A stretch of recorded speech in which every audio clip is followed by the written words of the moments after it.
बिस्मिल्लाहिर्रहमानिर्रहीम। अस्सलाम वालेकुम। I am a consultant dietitian and nutritionist doctor Shamsa Malik. उम्मीद है कि आप सब फिट फाट हों। ईद उल अज़हा की आमद है और सब लोग तैयारियों में मसरूफ़ हैं, कुर्बानी के जानवर ख़रीद रहे हैं। तो इस मौके पे मुझे लगा कि ये वीडियो आप लोगों के साथ ज़रूर शेयर करनी चाहिए। इसलिए मेरी आज की वीडियो का टॉपिक है कि ईद उल अज़हा पर आपको किन बातों का ख़ास ख्याल रखना चाहिए और गोश्त खाएँ मगर एहतियात से। वीडियो स्टार्ट करने से पहले मेरे चैनल को सब्सक्राइब कर लें, बेल नोटिफिकेशन को ऑन कर लें और वीडियो अच्छी लगे तो इसे लाइक ज़रूर करें।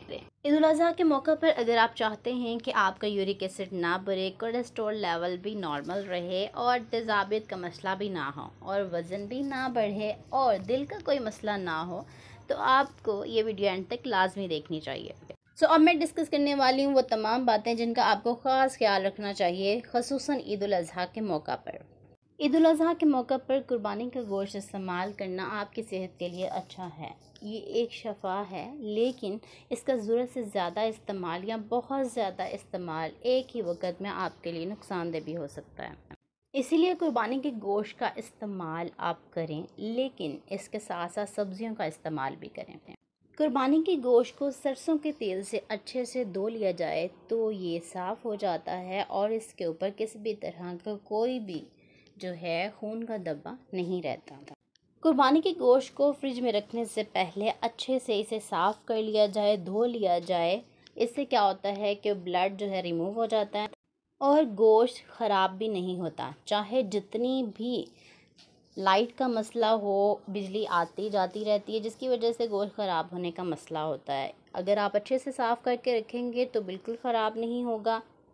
लेकिन अगर आप साफ़ करके नहीं रखते तो इससे क्या नुकसान होता है कि इसमें एक बैक्टीरिया होता है जो कि गोश्त को ख़राब करना शुरू कर देता है और जब आप इस गोश्त को खाते हैं तो ये आपकी इंटेस्टाइन और स्टमक के लिए डेंजरस बन जाता है। ईद उल अज़हा के मौका पर ज़्यादा से ज़्यादा पानी का इस्तेमाल करें। 10 से 12 गिलास पानी दिन में ज़रूर इस्तेमाल करें, क्योंकि जब आप गोश्त का इस्तेमाल करते हैं तो पानी की रिक्वायरमेंट बढ़ जाती है। इसीलिए आप ज़्यादा से ज़्यादा पानी का इस्तेमाल करें। कोशिश करें कि ईद उल अज़हा के मौका पर आप फलों और सब्जियों का इस्तेमाल भी ज़रूर अपनी डाइट में रखें। अगर आप इस्तेमाल नहीं करते और बहुत ज़्यादा गोश्त का इस्तेमाल करते हैं तो ये बहुत ज़्यादा बीमारियों का बायस बन सकता है।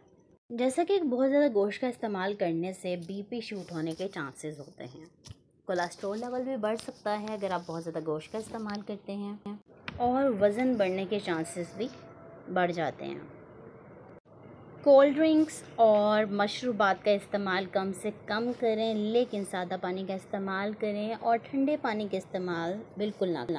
बहुत ज़्यादा ठंडे पानी के इस्तेमाल से परहेज़ करें, क्योंकि जो आप फूड ले रहे होते हैं उस वक़्त जो उसमें घी होता है या ऑयल होता है वो जमना शुरू हो जाता है जब आप ठंडे पानी का इस्तेमाल करते हैं। तो इससे बहुत सी बीमारियां हो सकती हैं, हार्ट अटैक के चांसेस बढ़ सकते हैं।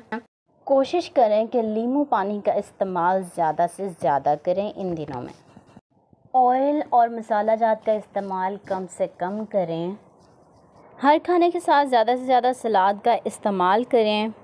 कोशिश करें कि जब भी आप मटन या बीफ या चिकन इस्तेमाल करें तो इसके ऊपर लेमन यानी कि नींबू का रस अच्छे से निचोड़ कर इस्तेमाल करें। इससे आपका हाजमा बेहतर होगा और कोई भी मसला नहीं होगा। कोशिश करें कि गोश्त इस्तेमाल करने से पहले इसे अच्छी तरह पका लें, क्योंकि अगर गोश्त कच्चा रह जाएगा तो ये आपके लिए मसला कर सकता है। स्टमक अल्सर भी हो सकता है, क्योंकि इसमें बैक्टीरियाज पाए जाते हैं जो कि आपके स्टमक को डिस्टर्ब कर देते हैं। हर खाने के साथ पुदीने की चटनी लाजमी इस्तेमाल करें, इससे आपका हाजमा बेहतर होता है। कोशिश करें कि बड़े गोश्त का कीमा इस्तेमाल करें या उसके कबाब या टिक्का बनाकर इस्तेमाल करें, ऐसे इस्तेमाल नहीं करें। लास्ट पे ये कहना चाहूँगी कि ऐसे गरीब लोग जो सफ़ेद पोश हैं उनका ज़रूर ख्याल रखें, उनके घर कुर्बानी का गोश्त ज़रूर पहुँचाएं। हो सकता है कि वो आपके इंतज़ार में हों। उम्मीद है आज की वीडियो आपको बहुत अच्छी लगी होगी। अगर अच्छी लगी तो मेरे चैनल को सब्सक्राइब कर लें, बेल नोटिफिकेशन को ऑन कर लें और इसे लाइक और शेयर ज़रूर करें। अपना बहुत सारा ख्याल रखें, दुआओं में याद रखें। एडवांस में ईद मुबारक। Thank you so much. अल्लाह हाफिज़।